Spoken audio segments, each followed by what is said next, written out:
Hello అండి, welcome to our channel Ammupanti Krishnaji YouTube channel. ఈరోజు నేను మీతో షేర్ చేసుకునే రెసిపీ వినాయకునికి ఎంతో ప్రీతికరమైన తీపి మోదుగులను ప్రిపేర్ చేస్తున్నామండి. ఇవి వినాయకునికి ఎంతో ఇష్టమైన రెసిపీ. ఇవి ఒక్కసారి చేసి తిన్నారంటే వినాయకునికే కాదు మీకు కూడా ఫేవరెట్ అయిపోతుంది, అంత టేస్టీగా ఉంటాయి. ఈ రెసిపీని పర్ఫెక్ట్గానే చూపిస్తాను. ఇలా చేశారంటే మోదుగలు చాలా బాగా వస్తాయి. ఎప్పుడు చేసినా సరే మోదుగలు చూడడానికి చాలా బాగుంటాయి. పైన సాఫ్ట్గా లోపల స్వీట్గా చాలా బాగుంటాయి. మోదుగల రెసిపీ ఎలా ప్రిపేర్ చేసుకోవాలనేది చూపిస్తాను. లేట్ చేయకుండా వీడియోలోకి వెళ్ళిపోదాం. ఫస్ట్ ఒక ప్యాన్లో 1 కప్పు వాటర్ వేసుకోవాలి.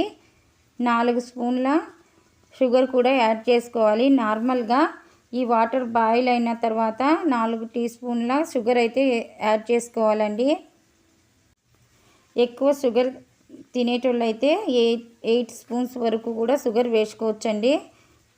చాలా తక్కువ ఉప్పు వేసుకోవాలి. టేస్ట్ బ్యాలెన్స్ చేయడానికి మాత్రమే మనం ఇక్కడ సాల్ట్ని యాడ్ చేస్తున్నాము. కొద్దిగా నెయ్యిని కూడా ఈ బాయిల్డ్ వాటర్లోకి వేసుకోవాలి. నెయ్యి 1/2 స్పూన్ వరకు వేసుకోవాలి. 1.5 కప్పు కన్నా తక్కువ వరిపిండి వేసుకోవాలండి. వరిపిండి వేసిన వెంటనే స్టవ్ ఆఫ్ చేసుకోవాలి. స్టవ్ ఆఫ్ చేసుకొని వరిపిండిని మిక్స్ చేసుకోవాలి. ఇలా వరిపిండిని సాఫ్ట్గా అయ్యేంత వరకు మిక్స్ చేసుకోవాలండి. చక్కగా ఇలా మిక్స్ చేసుకుంటే సాఫ్ట్ డౌ అనేది రెడీ అవుతుంది. ఇక్కడ మీరు వాటర్ కన్నా కొద్దిగా రైస్ ఫ్లోర్ తగ్గించుకోవాలి. 2 ఈక్వల్ క్వాంటిటీలో వేసుకోకూడదు. వాటర్ అండ్ రైస్ ఫ్లోర్ ఈక్వల్గా వేశారంటే మీకు మోదుగలు లైట్గా బ్రేక్ అవుతాయి. ప్లేట్లోకి ట్రాన్స్ఫర్ చేసుకొని పక్కన పెట్టేసుకుంటున్నాను. నెక్స్ట్ స్టఫింగ్ ప్రిపేర్ చేసుకోవాలండి. స్టవ్ వెలిగించుకొని స్టవ్ పై ప్యాన్ పెట్టుకొని 1/4 కప్పు బెల్లం వేసుకోవాలి. బెల్లం కొద్దిగా నీటిని వేసుకొని కలుపుకోవాలి. నేను ఇక్కడ అరిసెల బెల్లాన్ని యూజ్ చేస్తున్నాను. అరిసెల బెల్లం అయితే ఈ రెసిపీకి బాగుంటుంది. ఇది లైట్గా కరగడం మొదలుపెట్టిన తర్వాత టర్న్ చేసుకుంటూ స్టవ్ అయితే ఆఫ్ చేసుకోవాలండి. లేదంటే బెల్లం పాకంలాగా అయిపోతుంది. మనకు బెల్లం కరిగితే సరిపోతుంది. బెల్లం కరిగిన తర్వాత బెల్లం ఎంత తీసుకోవాలో దానికి డబుల్ క్వాంటిటీలో కొబ్బరి తురుమును యాడ్ చేసుకోవాలండి. 3/4 కప్పు కన్నా ఎక్కువ, 1 కప్ కన్నా తక్కువ వేసుకోవాలి. కొబ్బరి నెయ్యిలో వేయించుకున్నామండి. ఇలా లైట్ బ్రౌన్ కలర్లో బెల్లం అయితే కరిగితే సరిపోతుందండి. తీగ పాకం ఏం అవసరం లేదండి దీనికి. ఈ బెల్లం పాకంలో కొబ్బరి తురుము యాడ్ చేసుకున్న తర్వాత స్టవ్ ఆఫ్ చేసి ఈ రెసిపీకి 1/2 కప్పు బెల్లం తురుముకి 1/4 కప్పు కొబ్బరి తురుము అయితే సరిపోతుందండి.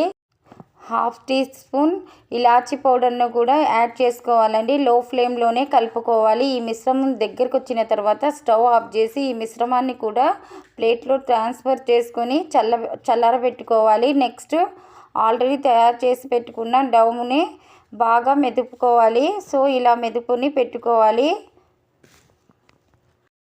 నెక్స్ట్ ముందుగా ప్రిపేర్ చేసి పెట్టుకున్న ఈ వరిపిండిని చిన్న అప్పంలా ఒత్తుకొని మధ్యలో ఈ కొబ్బరి ఉండను పెట్టి మొత్తం క్లోజ్ చేసుకోవాలి.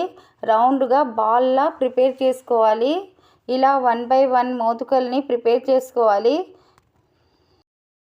మోదుగలని ఇలా చిన్నగా పైన చిన్నగా కింద కొద్దిగా రౌండ్గా వచ్చేలా చేసుకోవాలి. నెక్స్ట్ స్పూన్తో అయితే ఇలా ఘాట్లు లాగా పెట్టుకుంటున్నానండి. అప్పుడే చూడడానికి మోదుగల షేప్లో వస్తుంది. నాకు మోదుగలు ప్రిపేర్ చేసుకునే పావు అయితే దొరకలేదండి, అందుకని నేను ఇలా ప్రిపేర్ చేసుకున్నాను. మీకు దొరికితే వాటిలో పెట్టుకొని చేసుకోవచ్చు. ఇలా ప్రిపేర్ చేసుకున్న మోదుగలను 1 by 1 ఇడ్లీ ప్లేట్కు నెయ్యి రాసి ఈ మోదుగలను ఇడ్లీ ప్లేట్లో పెట్టుకోవాలండి. మనం ఇడ్లీలు ఉడికించుకునే విధంగానే ఈ మోదుగలను కూడా స్టిమ్ పైనే ఆవిరిపైనే ఉడికించుకోవాలండి. ఒక 15 నిమిషాల తర్వాత వినాయకునికి ఎంతో ప్రీతికరమైన మోదుగలు అయితే రెడీ అవుతాయండి. వీటిని చాలా ఈజీగా తయారు చేసుకోవచ్చు. ఒక 15 మినిట్స్ తర్వాత ఆవిరి మీద ఉడికిన తర్వాత కొద్దిగా స్టిమ్ అంతా పోయిన తర్వాత ప్లేట్ తీసి చూస్తే ఎంతో రుచికరమైన వినాయకునికి ప్రీతికరమైన మోదకులు అయితే రెడీ అవుతాయండి. ఇంకా సర్వ్ చేసుకొని వినాయకునికి నైవేద్యంగా నివేదించడమే అండి. ఈ వీడియో మీకు నచ్చితే తప్పకుండా లైక్ చేయండి. వీడియో మీకు యూజ్ అవుతుంది అనుకుంటే మీ ఫ్రెండ్స్ అండ్ ఫ్యామిలీ షేర్ చేయండి. మరిన్ని వీడియోస్ కోసము మా ఛానల్ను సబ్స్క్రైబ్ చేసుకోండి. Thanks to watch it.